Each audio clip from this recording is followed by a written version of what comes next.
Ya, selamat pagi, selamat siang, selamat sore, dan selamat malam kawan-kawan semua.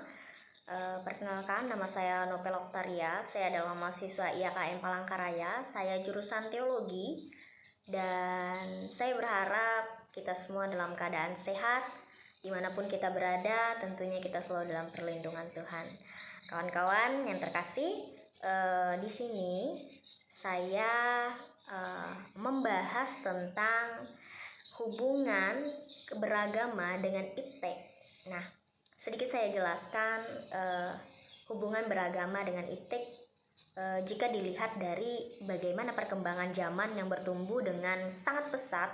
Agama dan iptek tentu adalah dua hal yang harus berjalan berdampingan sehingga dapat ditemukan keselarasan dalam mengikuti perkembangan iptek. Nah, kawan-kawan, di sini saya akan menyampaikan salah satu contoh iptek dalam agama, yaitu dengan tema pertobatan. Nah, sedikit saya mau membahas tentang pertobatan. Apa sih pertobatan itu? Kawan-kawan tentu sudah pasti tahu, secara umum pertobatan itu adalah suatu sifat yang harus diperbaiki, suatu sifat yang harus kita akui bahwa kita pernah melakukan kesalahan di masa lalu. Kita menyesali perbuatan itu sehingga hal itu dinamakan dengan pertobatan. Nah, kawan-kawan, dosa sudah pasti bertobat itu berkaitan dengan dosa. Dosa, apa sih dosa itu, kawan-kawan? Nah, dosa adalah suatu perilaku yang menyimpang atau perilaku yang melanggar peraturan atau ajaran dari suatu konteks agama itu sendiri. Nah, lalu apa hubungan dosa dengan pertobatan? Sudah dijelaskan juga ya sebelumnya, bahwa dosa membawa kita jauh dari Tuhan. Maka dari itu adalah yang namanya pertobatan, yang dimana bertujuan untuk memberikan kita kesempatan untuk memperbaiki diri kita. Pastinya pertobatan ada yaitu untuk memperbaiki diri kita. Nah, apa itu pertobatan? Akan sedikit kita bahas. Pertobatan adalah suatu perilaku atau tindakan yang menandai suatu sikap penyesalan akan kesalahan-kesalahan yang telah terjadi di masa lalu, atau bisa disebut sebagai permulaan dari hidup baru. Nah, kawan-kawan, apa sih hidup baru itu? Apa sih hidup baru? Nah, hidup baru adalah orang yang menerima Yesus Kristus sebagai jalan kebenaran dalam hidupnya dan kembali berproses untuk meninggalkan perbuatan atau kehidupan yang lama untuk menunjukkan kehidupannya yang lebih baik. Seperti itu. Lalu, apa arti pertobatan dalam Alkitab? Kita bisa lihat di sini ada dua, yaitu dalam perjanjian lama dan perjanjian baru. Dalam perjanjian lama itu sendiri, istilah pertobatan umumnya bersumber dari kelompok kata Ibrani yang berarti berpaling. Kelompok kata tersebut terkadang digunakan untuk meminta suatu pembalikan dari tindakan dosa. Nah, dalam perjanjian baru pun, kelompok kata metanoe dapat berarti menyesal, namun umumnya diterjemahkan sebagai berpaling dari dosa. Bertobat secara teologis, yakni berpaling dari dosa, dihubungkan dengan suatu pembalikan yang sesuai kepada iman akan Allah. Nah, itu pertobatan memimpin seseorang kepada keselamatan untuk menyatu dengan Allah. Menyatu dengan Allah adalah buah dari pertobatan. Sehari-hari kita yang kita kerjakan terus-menerus sehingga kita orang berdosa ini dapat menyatu dengan Allah.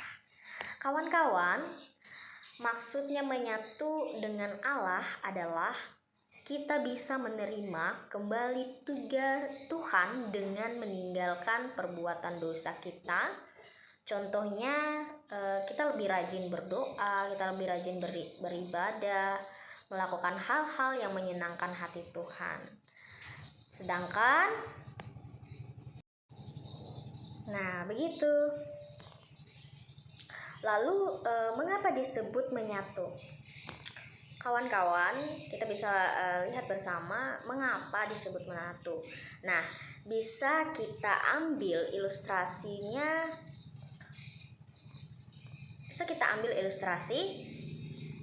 Bisakah orang yang berdosa menerima Tuhan dengan penuh hati ikhlas? Pasti tidak, karena pada hakikatnya manusia jika merasa dirinya berdosa dan penuh dengan kesalahan pasti akan cenderung menjauh dari diri Tuhan. Ya, teman-teman, pasti. Orang yang berdosa itu contohnya kita merasa berdosa, kita merasa tidak layak, kita merasa bahwa kita tidak pantas di hadapan Tuhan, lalu kita menjauhkan diri dari hal-hal yang menyenangkan hati Tuhan. Bahkan kita jarang ke gereja karena kita malu dan kita merasa bahwa diri kita itu tidak pantas untuk masuk ke gereja karena kita adalah orang yang berdosa. Nah, kawan-kawan, maka dari itu mengapa kita harus bertobat? Yaitu untuk menyatukan diri kita dengan Allah dan merupakan penyaluran hidup kekal. Itulah yang disebut pertobatan. Lalu kita bisa lihat sama-sama di dalam 1 Yohanes pasal 3 ayat 2 sampai 3. Saya akan bacakan. Saudara-saudaraku yang kekasih, sekarang kita adalah anak-anak Allah, tetapi belum nyata apa keadaan kita kelak. Akan tetapi kita tahu bahwa apabila Kristus menyatakan dirinya, kita akan menjadi sama seperti Dia, sebab kita akan melihat Dia dalam keadaannya yang sebenarnya. Setiap orang yang menaruh pengharapan itu kepadanya menyucikan diri sama seperti Dia yang adalah suci. Nah, teman-teman, yang artinya ayat ini menyadarkan kita bahwa itu merupakan penyaluran hidup kekal. Itulah yang disebut pertobatan, yang dimana jika kita percaya dan sudah siap atas komitmen dalam hidup kita, maka kita disucikan saat seperti Dia. Lalu kawan-kawan, apa saja contoh pertobatan?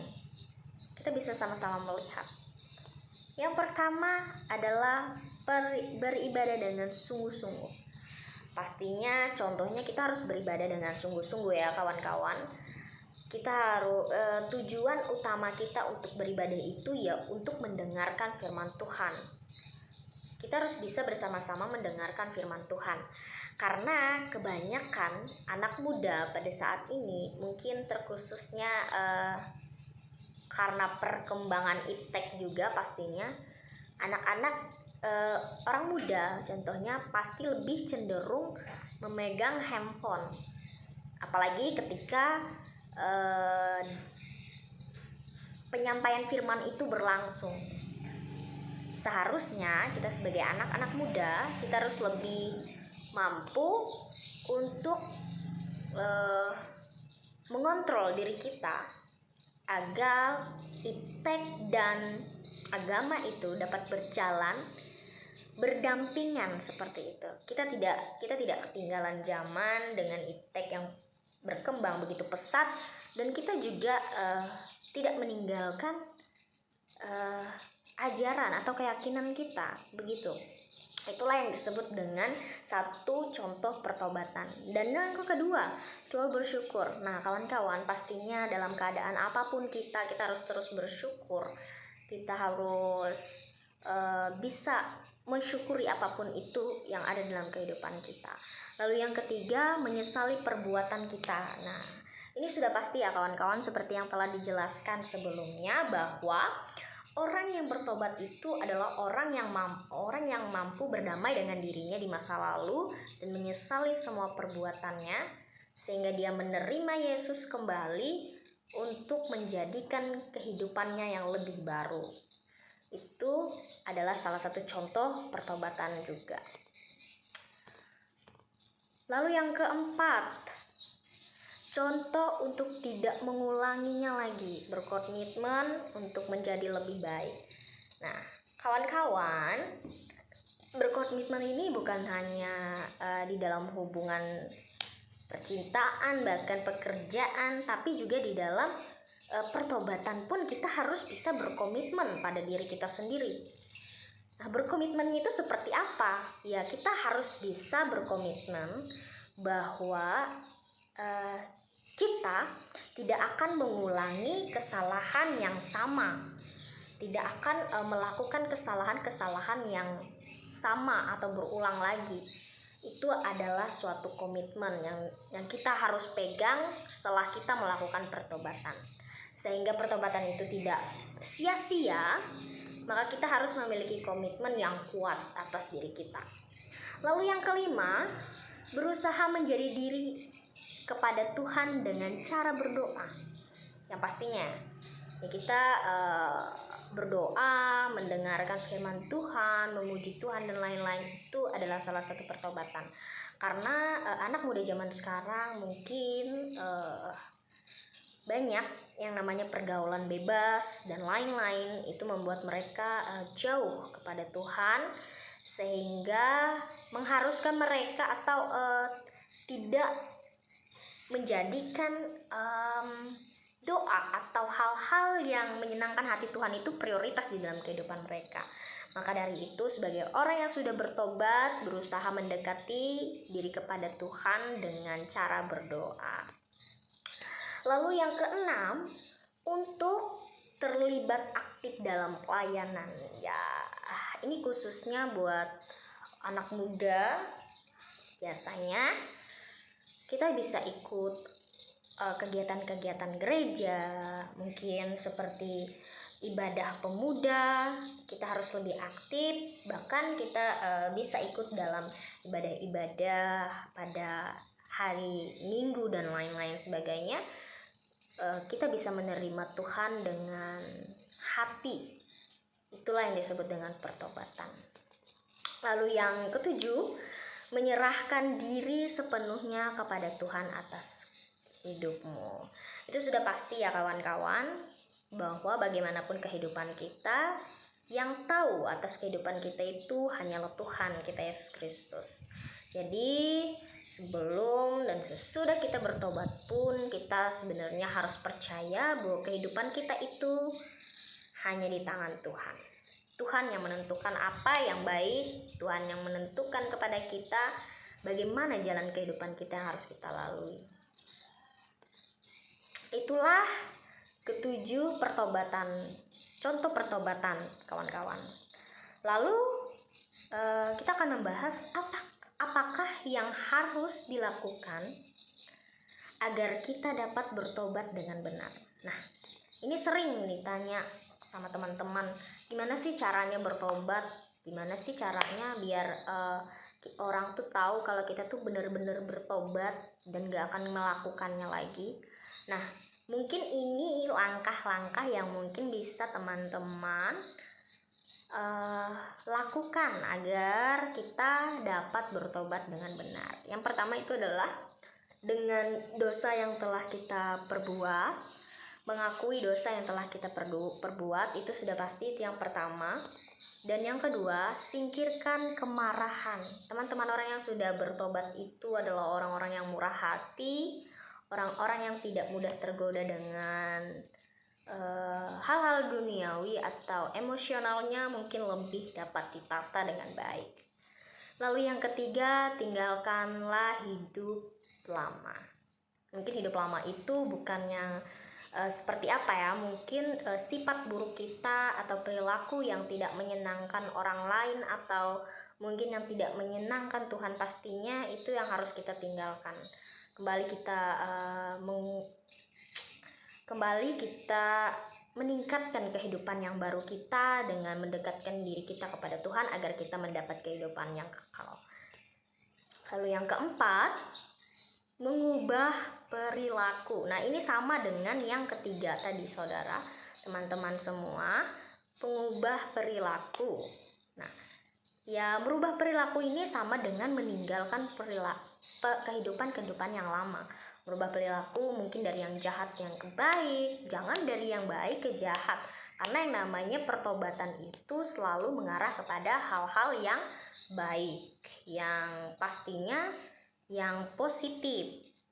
Karena pertobatan adalah tempat di mana orang mengakui dosa-dosanya, tempat di mana orang menyingkirkan segala apa yang ada di duniawi itu, teman. Lalu yang kelima, memperbaiki masalah yang telah ditimbulkan. Nah, kawan-kawan, banyak sekali permasalahan-permasalahan yang mungkin disesali oleh kawan-kawan semua dan belum sempat kawan-kawan untuk menyelesaikannya. Nah, maka dari itu sesudah kita melakukan pertobatan, alangkah baiknya kita memperbaiki masalah kita yang telah kita timbulkan sendiri selama kita menjadi orang yang belum menerima Tuhan dengan sungguh-sungguh. Kawan-kawan, seperti itu. Lalu yang keenam, mengambil hikmat dari dosa yang diperbuat. Nah, kawan-kawan, maksudnya mengambil hikmat dari dosa yang kita perbuat itu adalah bagaimana pengalaman yang lama, pengalaman hidup kita yang lama kita jadikan pembelajaran sehingga kita tidak lagi mengulangi atau melakukan hal yang sama, baik atau masuk ke dalam lubang yang sama seperti itu.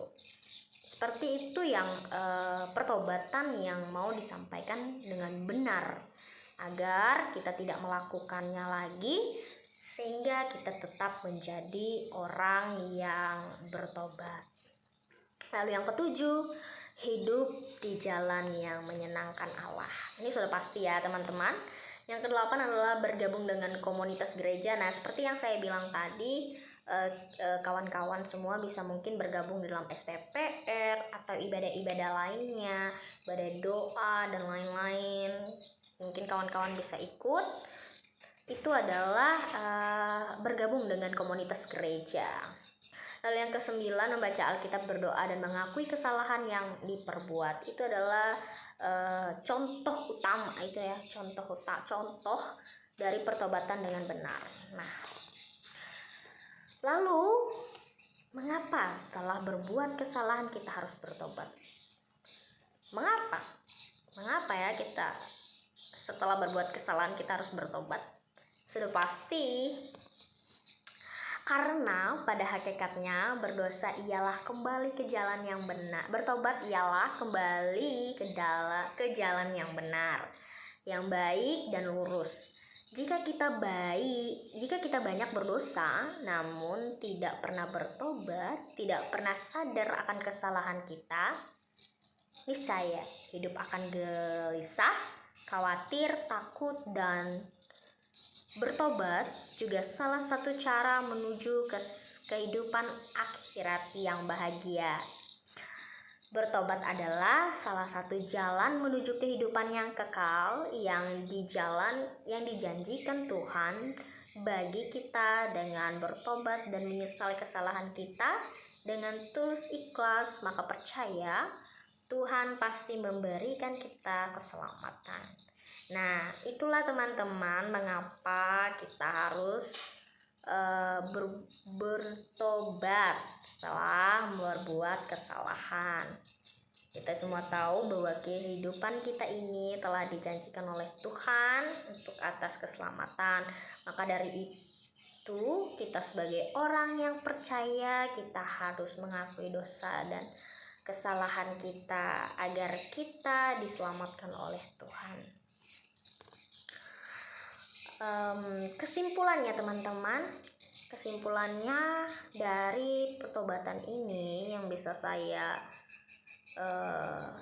sampaikan kepada kawan-kawan semua adalah pertobatan merupakan hal terpenting yang harus dikerjakan setiap orang percaya dalam kehidupan sehari-hari.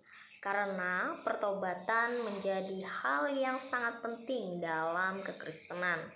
Dengan adanya pertobatan, seseorang dapat merasakan kasih anugerah Allah, atau seseorang dapat menyatu dengan Allah, dan pertobatan juga merupakan syarat untuk masuk dalam kerajaan Allah. Bagaimana tujuan Allah menciptakan manusia adalah untuk memuliakan Allah atau hidup bersama dengannya, hidup kekal. Akan tetapi ketika manusia jatuh dalam dosa, maka tujuan awal Allah menciptakan manusia menjadi rusak atau terpisah dengan Allah. Jadi kawan-kawan, dosalah yang membuat manusia terpisah dengan Allah. Dalam pemulihan hubungan manusia yang terputus dengan Allah adalah dengan kerinduan besar Allah kepada manusia. Allah mengutus anak-anaknya yaitu Yesus Kristus ke dalam bumi untuk menebus dosa manusia. Sebenarnya manusia telah jatuh ke dalam dosa. Manusia tidak dapat membangun hubungan atau relasi kepada Allah jika tidak melalui Yesus Kristus. Jadi pemulihan antar manusia dan Allah adalah melalui cara pertobatan sehari-hari dan mempercayai atau menerima Yesus sebagai Tuhan dan Juru Selamatnya yang akan membawa manusia kepada hidup yang kekal. Itulah kesimpulan yang dapat saya sampaikan kepada teman-teman sebagai contoh dan sekaligus pembelajaran untuk kita bahwa iptek dan agama itu sangat-sangat memiliki bukan ketergantungan, maksudnya berjalan berdampingan, sehingga dengan adanya iptek yang maju dan berkembang ini segala pengetahuan, ilmu kita bisa temukan di mana saja. Itulah yang dapat saya sampaikan. Kiranya apa yang kita pelajari, apa yang kita dengar, dan yang kita lihat bersama-sama boleh kita resapi dan boleh menjadi pengetahuan yang baru bagi kita bersama. Terima kasih. Tuhan Yesus memberkati.